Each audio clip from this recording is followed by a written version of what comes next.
வணக்கம் ஃப்ரெண்ட்ஸ். இன்றைக்கி நம்ம கிச்சனில் நறுமணம் மிக்க சத்தான கருவேப்பிலை வச்சு ரெசிபி ஒன்று பார்க்கலாங்க. கருவேப்பிலை பொடி இது நம்ம சாதத்தில் போட்டு பிசைஞ்சு சாப்பிடலாங்க. கிளறி கொடுக்கலாம், லஞ்ச் பாக்ஸில் நம்ம வச்சு கொடுத்து அனுப்பலாங்க. யூஸ்வலாக நம்ம கருவேப்பிலை குழம்புல பொரியல், ரசம் இதிலெல்லாம் சேர்ப்போங்க. இதை சேர்த்து செய்யும் போது ஒதுக்கி வச்சுட்டு சாப்பிடுவாங்க. அதனால் நம்ம முழு சத்துக்களை நம்ம உடம்புல சேர்றது இல்லை. இந்த போல் பொடியாக செஞ்சு நம்ம சாதத்தில் போட்டு பிசைஞ்சு கொடுக்கும்போது அதோட சத்துக்கள் முழுமையாக நம்ம உடம்புல சேருது. அதனால் நம்ம இதை போல் ரெசிபியாக செஞ்சு கொடுத்தீங்கன்னா குடும்பத்தில் அனைவருக்குமே ரொம்ப நல்லதுங்க. நீங்கள் இதை ஒரு முறை ட்ரை பண்ணி பாருங்கள். மேலும் இதில் கால்சியம், இரும்பு சத்து, விட்டமின்ஸ் நிறைய அளவு இருக்குது. இது நம்ம ரெகுலராக யூஸ் பண்ணாங்க. இது போல் ஒரு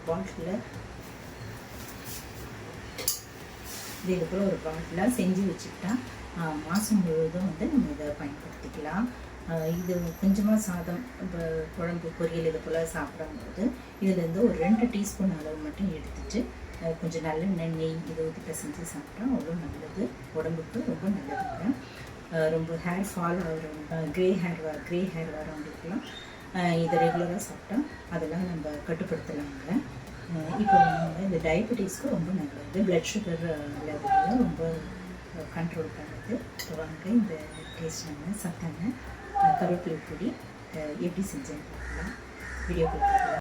இப்போ கருவேப்பிலை பெரிய குத்தாக எடுத்துகிட்டு நம்ம உருவிக்கலாங்க. இதில் தனித்தனி இலைகளாக உருவி ஒரு பாத்திரத்தில் போட்டுட்டு தண்ணி ஊற்றி நல்லா கழுவிடுவோம்.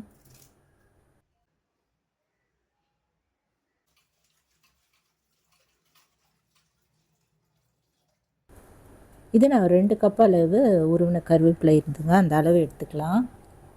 இப்போல்லாம் இதை நல்லா எடுத்துட்டு தண்ணியெல்லாம் வடிய விட்டு எடுத்து வச்சுருவோம். இது ஒரு டவலில் இல்லை, வெள்ளை துணியில் போட்டுட்டு நல்லா பரப்பிட்டு நம்ம இது போல் அழுத்தி எடுத்துடலாம். அதில் இருக்கிற ஈரெல்லாம் போகட்டுங்க. இப்போ ஃபேன் கடியிலையோ இல்லை நிழலையோ வச்சு நல்லா காய வச்சுக்கலாம்.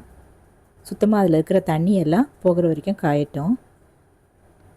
இப்போ இதில் இருக்கிற தண்ணிலாம் நல்லா காஞ்சிருச்சுங்க. இப்போ அடுப்பில் ஒரு கடாய் வச்சுட்டு அதில் ஒரு டீஸ்பூன் அளவு எண்ணெய் ஊற்றிட்டு இந்த காய வச்சுருந்த கருவேப்பிலையை இதில் போட்டுட்டு மீடியம் ஃப்ளேமில் வச்சுட்டு வறுத்துக்கலாங்க. ரொம்ப கருக விடாமல் வறுத்துட்டே இருப்போம். கலர் நல்லா சேஞ்ச் ஆகும், அது வரைக்கும் வறுக்கலாம். இப்போ நல்லா முறுமுறுன்னு 6 வரைக்கும் வறுத்துக்கலாங்க. இப்படி கையில் எடுத்து பார்த்தா நல்லா நொறுங்குற ஸ்டேஜ் வரைக்கும் வறுத்துக்கலாம். இந்த போல் நொறுக்குனா நல்லா ஒருங்கி போகும். அந்த ஸ்டேஜ் வரைக்கும் வறுத்துட்டு நம்ம ஒரு பிளேட்டில் எடுத்துகிட்டு கொட்டி வச்சிடலாங்க. இப்போ இது கூடவே சில பொருள்லாம் கூட நம்ம ட்ரை ரோஸ்ட் பண்ணிவிட்டு வறுத்துட்டு அரைக்க போகிறோம். இப்போ அதே கடாயை அடுப்பில் வச்சுட்டு ஒரு டீஸ்பூன் அளவு ஆயில் ஊற்றிக்கலாம். இப்போ உளுத்தம்பருப்பு ஒரு 3 டேபிள் ஸ்பூன் அளவு சேர்த்துக்கலாங்க.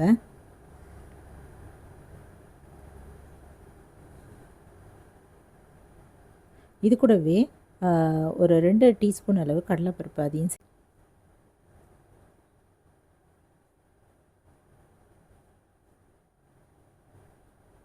இப்போ இது ரெண்டுமே சேர்த்து நல்லா வறுத்துக்கலாம். லைட்டாக அப்படி சவக்கிற வரைக்கும் கைவிடாமல் அப்படியே வறுத்துக்கலாங்க. கருத்து போகாமல் பார்த்துப்போம். இப்போ இதில் ஒரு டீஸ்பூன் அளவு தனியா, கொரியண்டர் சேர்த்துப்போங்க. இதுவும் நல்லா வறுப்பட்டு இப்போது லைட்டாக சவக்கிற வரைக்கும் வறுத்துக்கலாம்.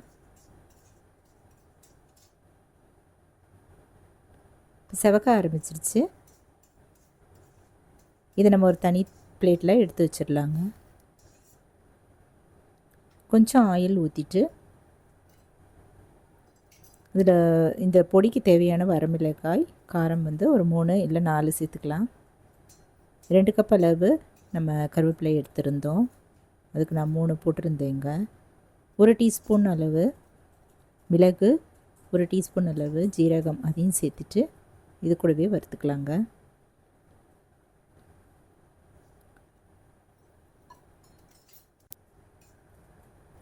இது 1 நிமிஷத்துக்குள்ளேயே நல்லா வறுபட்டுரும். இப்போ சின்ன பிஞ்ச் அளவு புளி அதையும் இதில் சேர்த்துக்கலாம். புளி சேர்த்துட்டு இப்போது பெருங்காயத்தூள் ஒரு 1/2 டீஸ்பூன் அளவு இதில் ஆட் பண்ணிக்கலாங்க. ஜீரணத்துக்கு ரொம்ப நல்லது.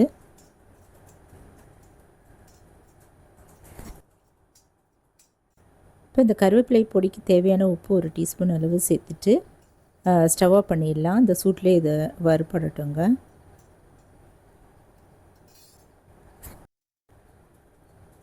இப்போ எல்லாமே வறுபட்டுருச்சு. நம்ம ஸ்டவ் ஆஃப் பண்ணிவிட்டு இந்த பொருளையும் நம்ம வறுத்து வச்சுருக்கிற பருப்போடு சேர்த்துக்கிட்டேன்.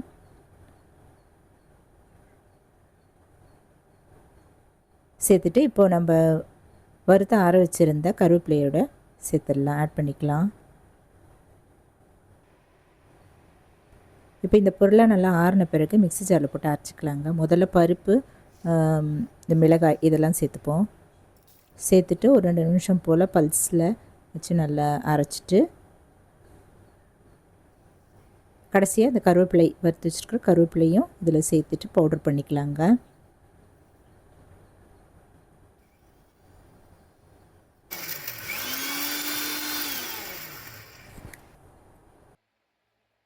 நல்லா பவுட்ரான பிறகு ஒரு தட்டில் கொட்டி வச்சுட்டு ஆற வச்சுட்டு நம்ம ஒரு பாட்டிலில் போட்டுட்டு ஒரு ஸ்பூனு போட்டு நம்ம ஸ்டோர் பண்ணி எடுத்து வச்சிடலாங்க. நல்ல டேஸ்டான சத்தான ஆரோக்கியமான கருவேப்பிலை பொடி தயாராகிடுச்சு. இதை நம்ம சாதத்தில் போட்டு பிசைஞ்சு சாப்பிட ரொம்ப நல்லாயிருக்கும். அதே சமயம் தலைமுடி வளர்ச்சிக்கும் முடி கொட்டாமல் இருக்கிறதுக்கும் நம்ம அடிக்கடி உணவில் சேர்த்துக்கலாம். மேலும் இது சாதத்துக்கு மட்டும் இல்லாமல் டிஃபனில் கூட நம்ம இட்லி, தோசை இதுக்கும் நம்ம நல்லெண்ணெய் ஊற்றி குழச்சி தொட்டு கூட சாப்பிட்லாங்க. இந்த வீடியோ உங்களுக்கு யூஸ்ஃபுல்லாக இருந்ததுன்னா இந்த சேனலை சப்ஸ்கிரைப் பண்ணிக்கோங்க, லைக் பண்ணுங்கள், ஷேர் பண்ணுங்கள், கமெண்ட் பண்ணுங்கள். தேங்க்ஸ் ஃபார் வாட்சிங். நன்றி, வணக்கம். நம்ம நெக்ஸ்ட் வீடியோவில் பார்க்கலாம்.